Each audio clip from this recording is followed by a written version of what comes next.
Magandang araw sa lahat, welcome po ulit dito sa atin channel ang Biyahe e Komida.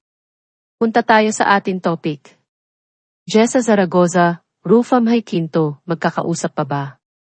Jessa, ano po ba ang point, di ba? Nagkaroon kami ng pagkakataong hinga ng reaksyon si Jessa Zaragoza, kaugnay ng mga pahayag ni Rufam Quinto na hindi pa raw nagkaroon ng chance na mag-usap silang dalawa. Mainit na pinag-usapan noon ang issue ng love triangle ni Jessa, Rufam at Dingdong Avanzado.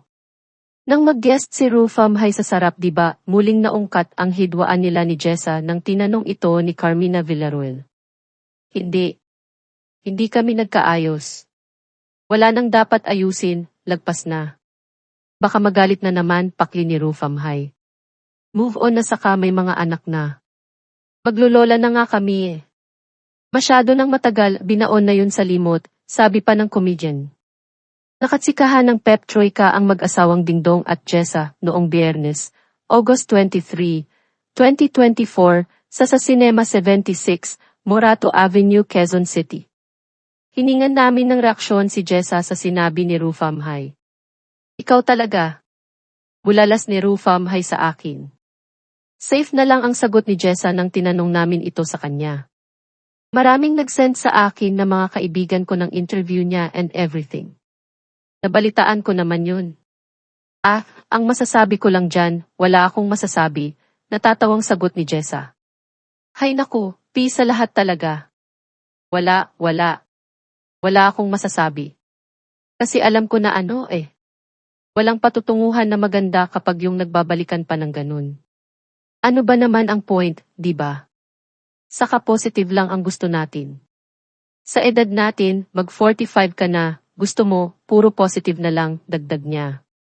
Hindi na lang umiimik si Dingdong, at mumingiti na lang siya sa mga sinasabi ni Jessa. Aware ba ang nag-iisa nilang anak na si Jada sa isyong ito? Nakita niya naman kung gaano katalino, alam na niya ang mga bagay-bagay, mabilis na tugon ni Jessa. Basta ako, peace sa lahat ng tao, kahit yung mga taong hindi ko nakakasundo, hindi ko wini-wish ng masama.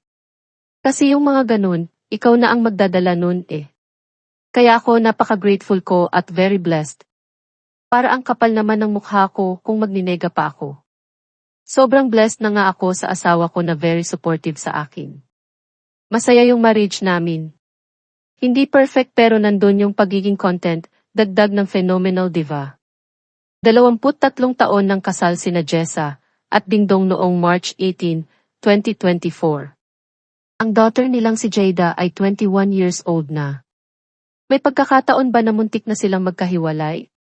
Napangiti si Dingdong, hindi ko alam. Basta ako kasi, I'm thankful na after all these years. I mean, there are times na pumapasok sa isip mo yung mga ganun. Normal lang naman at the start. Pero ngayon, hindi na namin ito pinagdidiin. Para sa amin, we're just really thankful na in-allow ni God na mag-last yung relationship namin na ganito. Especially na people at the start, hindi nila iniisip na magtatagal kami. Na maraming ang hindi raw pabor sa amin and all that. Napagtagumpayan namin ang pagsubok ng panahon at nagpapasalamat lang talaga ako. Tama ang sabi ni Jessa, ayaw na naming maging negative or something. We're just very thankful na after all these years, andito pa kami sa industriyang ito. Ang anak namin may sarili ng karir. So, ano pa ang masasabi mo? Di ba yung tanong kung muntik na ba kaming maghiwalay? I don't recall those times anymore na napag-usapan namin na, maghiwalay tayo. Parang hindi ko na maalala yung mga ganun Pero meron kaming mga points na meron kaming disagreement, nag-aaway kami. Pero maaga pa lang siguro iyon sa aming kasal. Pero sa ngayon, napakaganda ng lugar namin. Special guest si Jada sa Aking Puso concert ni Dingdong at Jessa sa September 27 sa Seattle, Washington. Itatanghal din ang nasabing concert sa October 4 sa Vancouver, British Columbia, Canada, at sa October 5 sa Calgary, Alberta, Canada.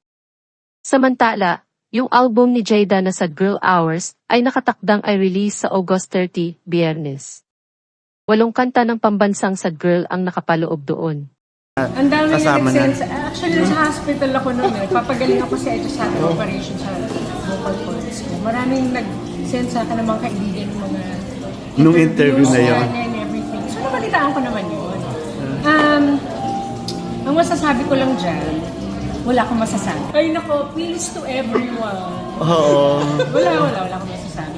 Kasi alam ko na walang patutunguhan na maganda kapag yung nagbabalikan pa lang gano'n. What's the point? Oo. Diba? Tsaka positive lang ang gusto natin. Sa edad natin, pag 45 Pero na, aware ba si puro Jada na may mga ganyan-ganyan mga issue Kita mo before? kung gaano katalino. Alam niyo Oo yung mga naman. bagay. Yung iba, minsan nagtatanong siya, pero minsan ginugoogle na lang niya.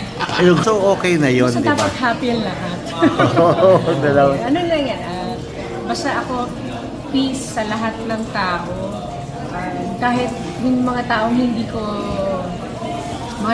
nakakasundo, hindi ko wini-wish ng masama. Kasi yung mga ganun dinadala mo, yung ikaw magdadala nun eh. Kaya ako ako very grateful ako at very blessed.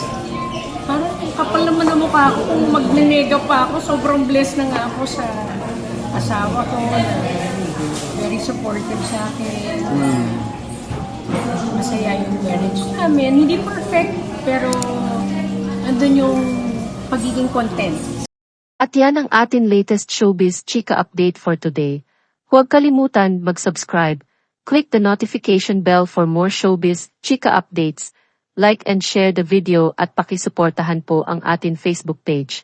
Maraming salamat sa lahat ng nag-subscribe. Indeed.